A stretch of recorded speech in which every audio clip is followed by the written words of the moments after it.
আসসালামু আলাইকুম। সবাইকে বাংলা নববর্ষের শুভেচ্ছা জানাচ্ছি। মানবতার চোখের সাপ্তাহিক আয়োজন দুর্যোগময় আজকের বিশ্বে আপনাদের আরও একবার অভিনন্দন জ্ঞাপন করছি। আন্তর্জাতিক সম্পর্ক, যুদ্ধবিগ্রহ, জলবায়ু পরিবর্তনজনিত প্রাকৃতিক বিপর্যয় ও অপ্রত্যাশিত অভিবাসনের খবর জানাতে আমি রিচার্ড রিমন মণ্ডল আছি আপনাদের সাথে।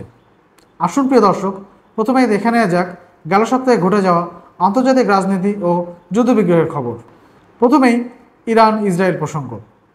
তৃতীয় বিশ্বযুদ্ধের দ্বারপ্রান্তে আরব বিশ্ব। ইরাকের বাগদাদে অবস্থিত ইরানের দূতাবাসে বিমান হামলা চালিয়ে ইসলামী রেভলিউশন গার্ডের কুদস ফোর্সের শীর্ষ কর্মকর্তা সমেত দূতাবাস ভবন ধ্বংসের পর প্রতিশোধমূলক পাল্টা হামলা চালিয়েছে ইরানি প্রতিরক্ষা বাহিনী। ইরানের পূর্ব হুঁশিয়ারি গণ্য করে হামলার পূর্ব থেকেই সকল ধরনের প্রস্তুতি গ্রহণ করে রেখেছিল ইসরায়েল ও এর মিত্ররাষ্ট্ররা। হামলার পরপরই ইসরায়েল, জর্দান ও ইরাক তাদের আকাশসীমা বন্ধ করে দেয় ও ইরান থেকে নিক্ষেপ করা মিসাইলগুলোকে ভূপাতিত করতে ইসরায়েলকে সহযোগিতা করে। যদিও এর একদিন পরে জর্দান ও ইসরায়েল নিজেদের আকাশসীমা সকলের জন্য আবার উন্মুক্ত ঘোষণা করে। এদিকে আমেরিকার পক্ষ থেকে ইরানের হামলাকে সমালোচনা ও তীব্র নিন্দা জ্ঞাপন জানানো হয়েছে। ওদিকে ব্রিটেন জানিয়েছে যে সিরিয়ার বিমান ঘাঁটিতে রয়্যাল এয়ারফোর্সের বিমান ও আকাশ প্রতিরক্ষা ব্যবস্থা মজুদ রয়েছে, যা তার মিত্র রাষ্ট্রকে রক্ষা করতে সর্বাত্মক নিয়োজিত রয়েছে। যদিও ইরানের এই ড্রোন ও ক্ষেপণাস্ত্র হামলায় এখন পর্যন্ত কোনো হতাহতের খবর নিশ্চিত না করা গেলেও বেশ কিছু সামরিক অবকাঠামো ও আবাসিক ভবন ক্ষতিগ্রস্ত হওয়ার খবর প্রকাশ করেছে আরব বিশ্বের বার্তা সংস্থা আল জাজিরা। প্রায় নিবিড় হতে বসা ইউক্রেন ও রাশিয়া প্রসঙ্গ। ইউক্রেনের রাজধানী কিয়েভের নিকটবর্তী একটি গুরুত্বপূর্ণ বিদ্যুৎ কেন্দ্রে রাশিয়ার বিমান হামলায় সম্পূর্ণ ধ্বংস হয়ে গেছে। ইউক্রেনের কর্মকর্তারা রয়টার্সের মারফতে জানিয়েছে যে ত্রিপিল্লা বিদ্যুৎ কেন্দ্রটি কিয়েভ সহ 3টি প্রধান অঞ্চলকে বিদ্যুৎ সরবরাহ করত।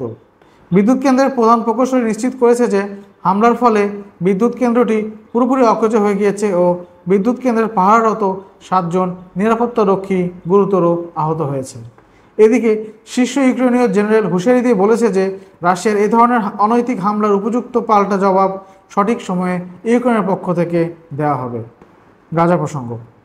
ঈদের দিন গাজা ইসরায়েলি বিমান হামলায় ফিলিস্তিনি স্বাধীনতা কর্মী গোষ্ঠী হামাসের নেতা ইসমাইল হানিয়ের 3 ছেলেসহ কয়েকজন নাতি নাতনি প্রাণ হারিয়েছেন। আল জাজিরা এক খবরে বলা হয়েছে যে এই হামলায় হানিয়ের পরিবারের মোট 13 জনের মৃত্যুর খবর পরিবারের পক্ষ থেকে নিশ্চিত করা হয়েছে। ইসরায়েলের তরফ থেকে হতাহতের খবর নিশ্চিত করা হলেও হানিয়ের বাসায় সন্ত্রাসীদের আগমন ও আড্ডাস্থল হিসেবে চিহ্নিত করেছে দেশটির প্রতিরক্ষা বাহিনী। অস্ট্রেলিয়ার সবচেয়ে বৃহত্তম ও জনপ্রিয় শহর সিডনিতে একটি শপিং মলে সন্ত্রাসীদের ছুরিয়াঘাত হামলায় কমপক্ষে 6 জন নিহত হয়েছে। এ হামলায় আরও অন্তত 9 জন আহত হয়েছে বলে জানিয়েছে অস্ট্রেলিয়ান ব্রডকাস্টিং কর্পোরেশন। শহরটির পুলিশ প্রধান নিশ্চিত করেছে যে পুলিশের পাল্টা গুলিতে হামলাকারীও প্রাণ হারিয়েছে। দেশটির বিচার মন্ত্রীকে উদ্ধৃতি করে বার্তা সংস্থা রয়টার্স জানিয়েছে যে হামলাকারীর পরিচয়, সাংস্কৃতিক পটভূমি ও হামলার উদ্দেশ্য সম্পর্কে এখন পর্যন্ত স্থানীয় প্রশাসন ও পুলিশ নিশ্চিতভাবে কিছু বলতে পারেনি। প্রতিবেশী রাষ্ট্র মিয়ানমার প্রসঙ্গ।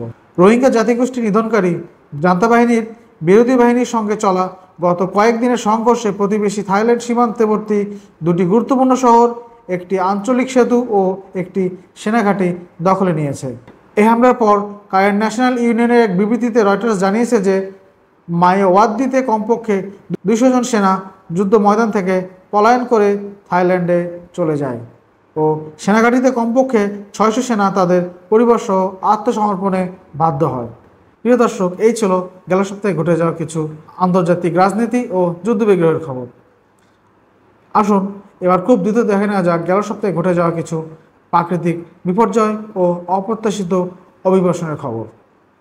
প্রথমেই ইন্দোনেশিয়ার সুলাওয়েসি দ্বীপে একাধিক ভূমিধসে অন্তত 14 জন নিহত হয়েছে ও নিখোঁজদের সন্ধানে এখনও উদ্ধার অভিযান চলমান রয়েছে। দেশটির দুর্যোগ প্রশমন সংস্থার মুখপাত্র জানিয়েছে যে সুলাওয়েসি দ্বীপে টানা 3 দিন প্রবল বৃষ্টিপাতজনিত কারণে এই ভূমিধসের সৃষ্টি হয় ও এই ভূমিধসে অন্তত 4টি গ্রাম পুরোপুরি ধ্বংস হয়ে যায়। স্থানীয় গণমাধ্যম জানায় যে উক্ত গ্রামগুলোতে 2টি বাড়ির এখনও 3 জন নিখোঁজ রয়েছে। আফ্রিকা রাষ্ট্র মোজাম্বিক। পূর্ব আফ্রিকা রাষ্ট্র মোজাম্বিকে অবৈধ অভিবাসন প্রত্যাশীদের একটি ফেরি ডুবির ঘটনায় কমপক্ষে 90 জনের মৃত্যু হয়েছে। দেশটির নামপুলা রাজ্যের গভর্নর জানিয়েছে যে ফেরিটিতে অন্তত 130 জন যাত্রী ধারণ করছিল ও ফেরিটি নিমজ্জিত হওয়ার সময় অল্প কিছু যাত্রী সাঁতরিয়ে উপকূলবর্তী দ্বীপে আসতে সক্ষম হয়েছিল। আফ্রিকা অপরাষ্ট্র জিবুতি। আফ্রিকা দেশ জিবুতির উপকূলে একটি শরণার্থী বোঝায় নৌকা ডুবে শিশুসহ অন্তত 38 জনের মৃত্যু হয়েছে বলে নিশ্চিত করেছে জাতিসংঘের অভিবাসন সংস্থা IOM। এই নৌকাডুবিতে 6 জন এখন পর্যন্ত নিখোঁজ রয়েছে ও 22 জনকে জীবিত উদ্ধার করা সম্ভব হয়েছে।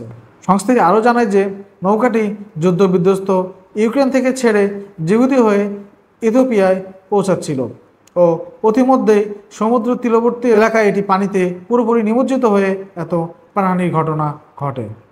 প্রিয় দর্শক, এই ছিল আজকের মতো আমাদের হাতে। এরূপ আন্তর্জাতিক সম্পর্ক, বিশ্ব রাজনীতি, প্রাকৃতিক দুর্যোগ ও অপ্রত্যাশিত অভিবাসনের খবর নিয়ে আমরা খুব শীঘ্রই আপনাদের সামনে আবার উপস্থিত হব। ততদিন ভালো থাকুন, সুস্থ থাকুন ও নিরাপদে থাকুন এবং এরকম খবর জানতে চোখ রাখুন ফেসবুক ও ইউটিউব চ্যানেল মানবতার চোখে।